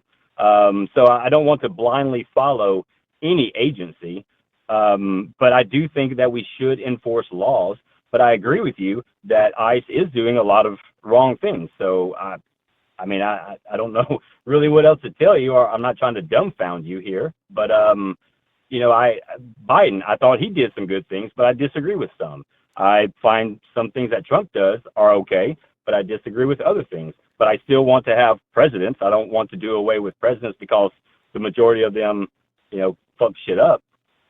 If ICE is waiting at somebody's courtroom, like if somebody's court date, they're waiting for somebody, and that person has either A, not seen a judge yet, or B, only been giving a return date, they haven't had their case set, anything like that, and ICE arrests them, did ICE violate their Fourth Amendment right their Fifth Amendment right to due process? And did they do it knowingly? So they were, so if they did that, so due process, if they've been notified and the other two stages of due process, and they arrest them before that, and it, in fact, violating their due process, then yeah, of course I disagree with that. I'm policies and procedures. So I'm for policies and procedures, except the Supreme Court allowing ICE to be racist. But typically, I'm a policies and procedures kind of guy. Okay, well, I think that's all we're gonna get out of that one. Cebron, I thank you for calling. If you want to call back a different day and talk about a different topic, feel free. I've got like 2 more calls I got to get through for the end of stream. So yeah, thank you for calling and thank you for chatting today. I appreciate your open platform. Thank you. I just don't know how many times we can be like, ICE is doing this and this is wrong. I agree ICE is doing this and this is wrong, so we shouldn't support ICE. No, I do want to support ICE. ICE is doing this other thing that's wrong. I agree, that's wrong. Why are we still supporting ICE? I don't know. It's just a little frustrating,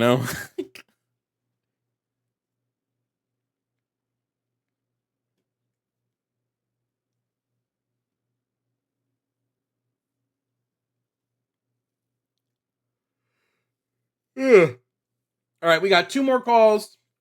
The last call is going to be a doozy, but until then, we're going to bring up our second to last person of the stream today. Everybody welcome in Benny. Now, Benny wants to tell me that trans men and women are not men and women. So, Benny, before we begin, can I get your age and pronouns, please? Age is 34, and pronouns are male. Okay, so you use neopronouns? Use what? You use neopronouns. Like neopets? What's a neopronoun? No, neopronouns are like non-traditional pronouns because male isn't like a traditional pronoun in the English language. So you use like a non-traditional pronoun that's very that's very progressive. You don't want people to call you by like traditional pronouns. You want to be called male slash what's the male slash male self, or what's the You know what? He, him. He, Oh, him. there we go. Okay, that's what I thought. Okay, Betty, you're going to tell me that trans men and women are not men and women. Go ahead and try to prove that to me. Yeah. Start off. How would you define a woman? An adult human whose gender identity aligns with their personal schema on the female sex. So you think sex and gender are different? Yes, I think sex and gender are different. Yes. But then your definition says a schema related to their schema on the female sex, Correct. which indicates that there's inherent traits in the female sex that are associated with a woman. No, it would be just mentioning the fact that gender and sex have a linking together. If gender is social, how does it have a linking with something biological? Gender is a neurosocial concept. It exists both in society and it exists like neurologically in our minds, like our brains, like are gendered. How is gender? How can you tell it exists like in the brain? Well, there's a few different ways to do it. There have been some studies on the brain that show that like trans people's brains more similarly match cis people's brains, but it's also more of a psychological thing. We know that like neurologically our brains tend to gender themselves and gender other objects. We know that like subconsciously, without any control, you tend to develop a gender identity, and that tends to exist in the hypothalamus. So like that would be how it's that's like neurological stuff, you know? That doesn't make sense. If it's social, you can't track that in the brain because it's social. Well, we're social creatures. It's the study of I don't think it's epigenetics is the study of that. There's a specific name for the study of how like social things tend to change the human brain and change how we think and how we do all this. We're like social creatures by nature. Social things do have an impact on our brain and the way our brains think and the chemistry of our brains. That doesn't make no sense. So my name, Benny, is a social thing. Names don't exist in nature, so we create it. Sure. You can't tell from my brain that my name is Benny. Nope. No, I can't. So what it does doesn't that have to make do sense. with anything? Because you're saying social stuff you can track in the brain and see the effects of, but you can't tell me my name is Benny. Yeah. So again, like I said, we have some. I have a slight disagreement with some of the gendered brain stuff, but we do have pretty strong evidence that when you are trans, your brain tends to more matchly align in a lot of different places, including like neuron. I don't remember the exact name of it, but it has something to do with your neurons. So mental as well illness? as the way. Nope. I don't So know. mental illness? I don't know if you purposely wanted to be disingenuous just there, or if it just came naturally to you. But no, that's not what a mental illness is. Who's being disingenuous? I just asked if it was mental illness because you're saying that would be a really ridiculous way to respond to what I was saying. Go ahead. Yeah. So as I was saying again, we know that the way trans people respond to stimuli more closely matches their cisgender counterparts as opposed to their like a trans woman will respond to stimuli and like their brain will light up more similarly to a cisgender woman than it will a cisgender man, because like our brains, you know, are social things and our brains respond to social things differently. So then sex and gender are the same thing. If we can tell that a cisgender person responds to a certain stimuli the same way as a trans person, that means sex and gender aren't separate. No, that would like actually be showing that they are very separate. If they weren't, you would expect a person who's male, their brain to respond in the same way as another person who's male. But instead, a person who may be typically male, their brain may be responding in a way of a person that is typically female. This would like actually go completely against the idea that gender and sex are the same thing. So you're talking real unscientific, right? Like honestly, nope. Okay. I'm quoting you direct scientific Can I be white? studies. Race is not an internal sense of self like gender is. Race is an external classification. Gender is an internal classification. So no, you can't claim your race has nothing to do with like what lives inside of your brain. For instance, I'm not black because I feel black. I'm black because there's been a legal classification of blackness placed upon me by some sort of societal hierarchy. A sociology 101. I know I'm black. I know I'm black. What do you mean if I have someone else tell me I know I I'm just black? explained it to you. If you have an issue with what I explained, actually articulate the issue with what I just explained. It's not making sense what you're saying. That's why I'm having trouble tracking. Is race genetic? Do you Is think race there's some genetic? like Yes. racial gene? Do you think I'm black because there's I'm some black black because it's in gene? my genes. Because I'm black because it's in my genes, so my skin is black, so it's genetic. Okay, are you incapable of having an honest conversation here, or are you? No, it don't make sense. Like you're telling me. Okay, you but can it doesn't track seem like social you're. stuff. It doesn't seem You like can you're use trying studies. to. It doesn't seem like you're trying to make sense of it. Like I'm trying to explain this. Where when we look at socially constructed things like race, like gender, we can look at anything that's socially constructed. These things aren't all built the same. Some social constructs are based on internal things. Like the social concept of gender tends to be based on an internal sense of self and how your brain correlates your sex within itself and within your body. Then we have social constructs like race, which is a broad sense legal construct that has been placed upon society and social groups, typically as a level of oppression and hierarchy, right? It's the same way as how I would also say like age groups as a social construct. So whether you are a child, an adult, a senior, those things are based around like a number of times you've went around the sun in development, as opposed to some like internal sense. Like I'm not an adult because I feel like an adult. I'm an adult because I've reached a specific point in development. So society labels me as an adult, right? So when we talk about gender versus race, I look at gender as an internal classification and race would be an external classification. So as an external classification, I cannot say I'm X and just magically become X.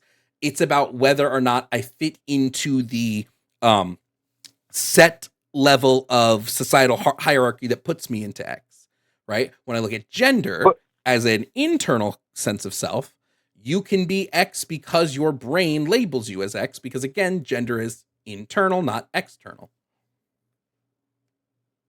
But if it's an internal, sorry, you said the word internal classification, but it's dependent upon an external classification. Like my internal sense of gender has to be informed by my external sense of gender. Otherwise, I wouldn't have a concept of gender, right? No. So you're almost there. You're almost there, and I'm gonna pray that you're like getting close to getting it. Your internal classification of yourself is not dependent on, but informed by societal roles, so external roles that have been created within society. So like when we look at roles like men and women socially, what tends to happen is there are typical traits or behaviors or attributes that are associated with these things. And our brains have these things called schemas. These are subconscious ways that our brains categorize information. We all have them, we all do it. If I told you today, if I said, Benny, go get a spoon, you just know what a spoon is, right? That's because your brain has associated spoon with a litany of characteristics that you just instantly recall. And this is the concept in society and psychology. This is known as schema-based categorization. It's a whole field of study. It does the same thing with gender categories. So based on subconsciously how your brain has taken in information around gender, if I said, go point out a man, your brain would recall a litany of information. Or even if I just said, think of a man, your brain would recall a litany of information related to man that you would just instantly think of a person, man. Now, it can be whatever your brain wants it to be. It's just that's how your brain relates to man. This is all subconscious. We have no control over the categorization that our brains do. It happens from birth. Like our brains are doing this from the minute you come out the womb, okay? So when we talk about this in relation to gender, what happens is our brains have constructed this sort of map in our heads subconsciously of all of the different attributes related to man and related to woman. And what happens is our brains, because they're so tied to the sexes, gender and sex are tied together, our brains now look at the way that our bodies are sexed. So our brains, and for somebody like me or you who might be cisgender, our brains, like we don't even, like we don't feel any difference because our brains are just operating in alignment with our sex, right? But somebody who's trans, their brain is saying, hey, I'm analyzing our sex. Again, they have no control over this. This is just done subconsciously. There's nothing they can do. Our brains have no control. Our brains are just analyzing our sex and go, hey, I know our sex is male. This doesn't feel right. Something feels off. And then they look at the way we've structured gender and the attributes in society, and our brains go, hey, but these women here, this feels right. Something about these attributes and something about these connections actually makes sense in my head as a brain, and this feels accurate. So then what happens is, because of that alignment of your internal gender identity with the external attributes and classification, or the external attributes and behaviors or whatever else of this gender role, this is where you now as a person can go, oh, well, I'm a woman because I have that alignment there. Just like our alignments are with, like, for me specifically, I'm a cisgender man.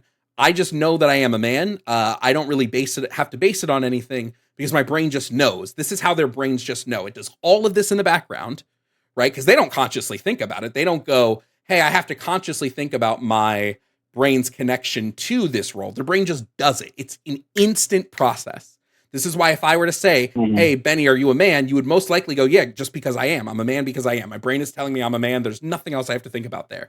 It is the same thing with them. Now, they might not have the words for it because we live in a society that is super cis-centric and cis-normative. So they don't have the word. Like, they might not know that, like, for instance, if I have somebody who's trans and they realize that they're trans from an early age, they might not even have the words to say I'm trans. They might not have the words to say I'm a woman or any of this, because society has geared them to believing you can only be a woman in one way. But that's just not the case when we look at how our brains work and interpret this information. So I hope that made a little bit of sense. I know that was a little long-winded, but it's a lot of information to put out there. So if let's say I'm born on an island, there is no one else there but me. And can I be trans? Because I don't see other people, so I don't have that social schema you said for, like, categorizing what another person is. Can you be trans still? So there would be a likelihood that you could still have a distress of your sex, right? There could still be an issue that your brain just doesn't align with your sex, but you having no context for other gender roles, you wouldn't have a way to know you wouldn't have an idea of now that. First of all, you wouldn't have an identity to begin with. Typically, what we see of people that are born separate of society or who are kept away from society, they don't have an idea of gender at all, because there's just no linking to that. But, like, because you don't have a concept of gender, there wouldn't be that gender aspect. You may still be trans in the sense of your sex does not align with your internal view of like your sex. So your brain might still, like, that dysphoria of, oh, I have a penis and this doesn't feel right on my body. That can still happen, but you wouldn't have any context to know what would feel right instead, or have any context of, like, the gender stuff. And unfortunately, there's no way to test for this, save for, like, when we found, like, feral children who were kept from society. So we know that they're, like, we just know identity doesn't form in those types of situations. But yeah, you most likely would not have a sense of gender, but your brain's sense of your sex would still exist. So, and I say this with all seriousness. I see people in chat saying I'm dumb and stuff. Whatever, y'all dumb. But so should we brain scan babies when they come out to see if we can see the dysphoria?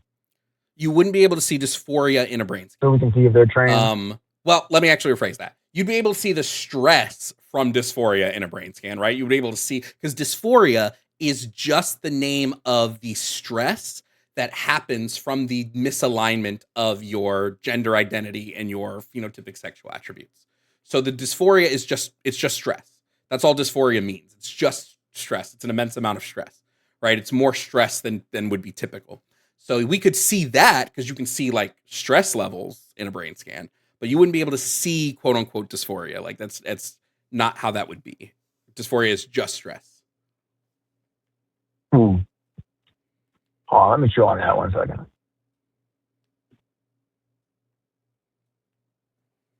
So what's the difference how would you define the difference between gender and sex? So I would define sex as the biological characteristics related to reproduction. So, and I would define gender loosely as the cultural or social attributes typically assigned to those sex classifications. So, like, socially, how males tend to behave or look versus socially how females tend to behave or look. That's how I would define gender versus sex. So the easiest way is just think of sex as the biological that aspect versus the social aspect. but isn't that a circular definition if the social cultural ways you said No, something about male it's not. and female there? I mean, it's circular if you're saying that gender then refers to sex, but sex doesn't refer to gender. So there's no like circle there. It's not like gender is referring to itself. It's referring to a list of a typical list of attributes assigned to into either of the sexes in any like way you want to split it. This is why like in some societies what's deemed masculine or feminine tend to change, whether people are viewed like a really cool not cool, let me rephrase that. A really interesting example is like look at the fact that like black women were not considered women for a long time in US history. Due to racial issues, they literally didn't consider, like white women didn't consider black women women. They physically were like, you are not a woman, like, right? Because what it meant to be a woman is different socially, like, right? Like, so that's why I say it's what is typical in any given society will then create what your typical gender roles are. Oh. And then how your brain relates to those gender roles and how it views its sex, that's what will determine your like internal, how you internally classify yourself gender wise. But then how do you have like with all respect, like femboy trans women that are men but they're women? Yep. Does that make sense? Okay. So let me describe the difference between like a trans woman and a femboy, right? So this is why I use the definition I use of woman, right? Because to be a woman, your gender identity has to align with that schema. Remember when we talked about like schema-based classification? Your gender identity has to align with that schema-based classifier. So you can have somebody who likes to wear makeup, who likes to wear dresses, who might even like to wear like fake breasts, who might like to feminize themselves in a lot of bits, but their gender identity doesn't align with that. They just like that aesthetically, right? So their gender identity still aligns. So that's why that you can have people who are cross dressers, you can have people who are drag queens, you can have femboys, right? They don't have that alignment, right? That's subconscious, and remember, it's subconscious and it happens automatically. So it's not like they can force it. Now some do. And some people through drag and things like that do realize that they're trans, right? Through this process. But there are plenty of people who don't, right? There are plenty of people who are like, yeah, I can put on a dress because aesthetically, I like how I look when I'm dressed feminine. Aesthetically, I like how I look when I wear makeup, but I don't feel like I'm a woman. I feel like I'm a man who just likes this aesthetic. Oh. Yeah, I ain't gonna lie. Like I ain't gonna take up much more of your time, but you kind of convinced me, honestly. Like I wasn't like super in the camp of it's separate. Like I thought it was, but I ain't gonna lie. You kind of gave me a lot to think about there. So can we get you, before you leave, Benny? Can we get you to say that trans men and women are men and women? Are you willing? I mean, it don't make sense how it wouldn't be men and women based on how you described it. Like. If men and women aren't inherently tied to like your PP and your VV, then like I guess like what stops someone else from being a man or woman? I guess it ain't my body. It's like as long as they're happy and they, you know, I don't wish no ill will on any trans people or anything. But wait, can I ask you one last question? What does non-binary mean? Like I've looked it up online, and it kind of makes sense, but it don't fully make sense. And then I promise I'll hop off. No problem. So non-binary would just mean that you're a very easy thing is just your gender identity does not align with either man or woman, right? Typically in our society, anyway, we have a what is typical is a spectrum of gender surrounded against two extremes, that being man, that being woman. So you don't align with either of those. There are also non-binary people that may align with both of them. Right, so they may align with both man and woman, and so they but typically it means your gender identity just doesn't align with either of your schemas around those two things. That's all for non-binary. It's just it doesn't align with that. You know what? That makes a lot of sense. And I have two aunties that are gay, and I've been supportive of them and everything. And I think I just need to expand my mind to understand gender more and think along those same lines. So I appreciate it. Sorry if I came in condescending or anything. No, you're good people. We like people that are willing to like listen to the education here. So chat is pretty happy with the way this call turned out. Benny, thank you for being open to listening and understanding. Yeah, appreciate you, man. Have a good one, all right? You too.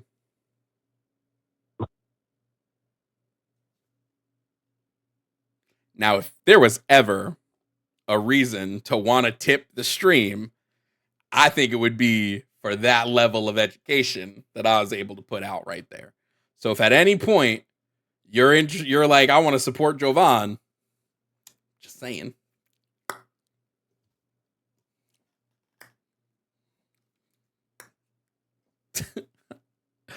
I'm gonna be honest, from the start of that call, I have a really good gauge of where a call is gonna go within the first like 2 minutes. And from the start of that call, I was like, oh shit, this is gonna just end up. But then there hit a switch like halfway through there, where I was like, wait a minute, he is receptive. He is being receptive to this right here.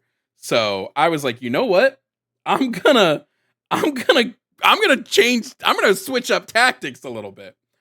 Shout out to June. June, thank you so much for the Venmo, changing hearts and minds. I'm trying. I am attempting it. There are no other calls in the queue, and like I said, I shut the call in line down because there were so many people, but a few people hung up. Unfortunately, Rob hung up. Rob had wanted to call and defend his use of the N-word. I was really excited for that call. I wanted to hear his defense, but he hung up again before I could. He was the last person on the call, and he hung up. So that's too bad. I was looking forward to it. We're gonna move to do super chats. We're gonna do super chats. We're gonna do our super chats.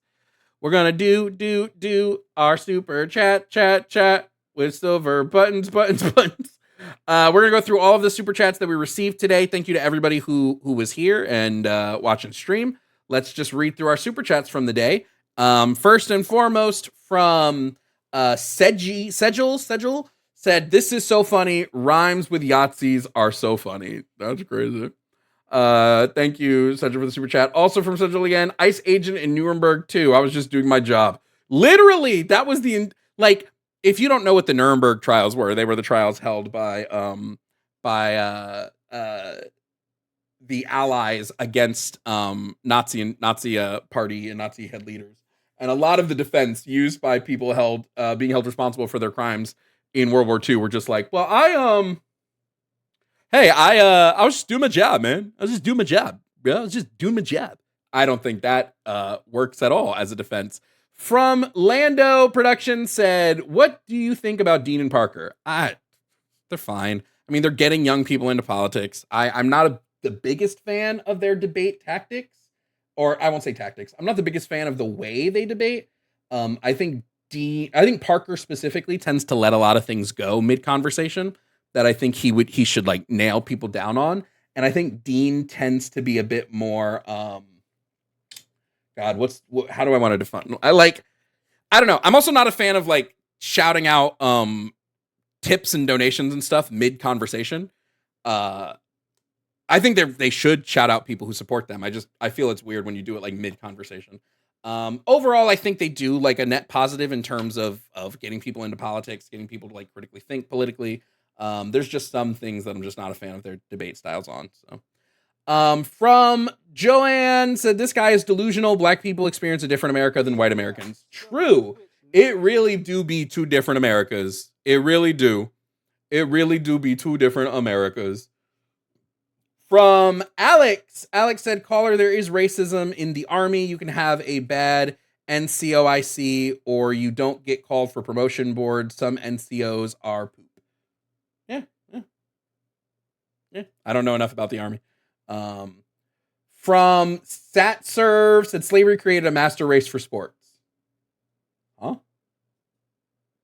Okay. I don't know what that means, but okay. Thank you for the super chat. From Quantum Chaos said, sure, fine, here's some money, dude. Oh my god. Thank you.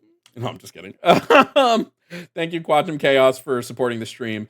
From oh shit. I just deleted one. I am so sorry. Let me see if I can find the one I just deleted.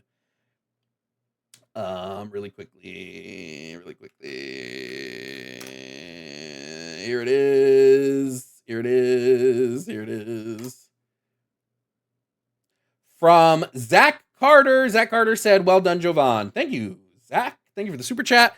Yeah, no, I'm very happy with the way that call with Benny went. Like, very happy with the way that call went. He was very receptive. And you could tell, like I said, there was a moment where he was just like, oh, wait, this is interesting. Because I think the human brain is interesting as fuck. The way our brains work is so fucking cool. So, like, it is really fucking interesting the way our schemas work, the way our brains relate to schemas. Like, that's fucking cool, dude. So yeah, we didn't even get a chance to get into like qualia. Qualia is also really fucking interesting. So yeah. Thank you, Zach. Next up from D Squared. D Squared said that is in fact what it's all about right there. Yeah, no, I think this is what I'm saying. I love debates. I love making Republicans look stupid. I love making conservatives look dumb. Love that. Love it. It's fun. I also really love being able to educate somebody into them going, hey, I think I might have been wrong, or I think I might have been too rash in all of these things. I think that is, I think that's like, if I can change one person's mind, I think that's an important thing. So yeah. Thank you, D Squared. From Winnie. Winnie said, our hero, good chat, Benny and Jovan, W's to all. Thank you, Winnie. Thank you so much. And then finally from Charlie Amateur said, thanks for all the education you provide. Thank you for the super chat. And thank you for supporting the stream. Charlie, thank you so much. Thank you to everybody who supported the stream today. You guys are real ones up in this piece. We do have a couple of donations to the donate line. Taylor said, go get an ice cream for my birthday. I will go get an ice cream. Thank you so much for the Venmo. Andrea, I never know how you pronounce it, said $10, said, for logic is beautiful. True. And then Yoshi said, W Jovan, W Benny. Thank you so much, Yoshi. Thank you so much, Andrea. Thank you so much, Taylor. Thank you guys for supporting the stream and being here. I do want to say thank you to everybody who watched today. It was a fun stream day overall. It was great. I know that we are wrapping up here today because we what? Because we have Jesus Christ. Because we've gotten to the end of our stream day. I have some stuff to do today, so I won't. I was only able to be on a little bit. I'll be on tomorrow morning a bit earlier. We're looking at probably around 9 a.m. for stream tomorrow. So I'll be on tomorrow a bit early, and it'll be a bit shorter stream tomorrow.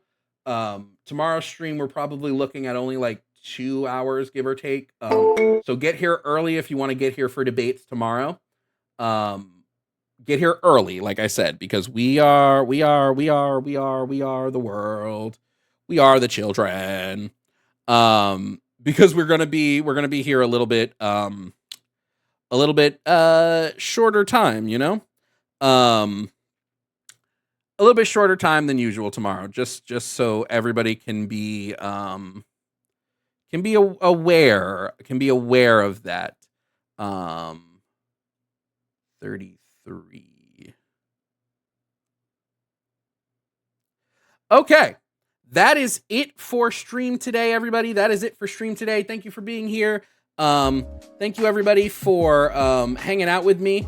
I'm going to go and chill out and do what I got to do, okay? Thanks again, and I hope everybody has a great rest of your day. Okay, bye-bye.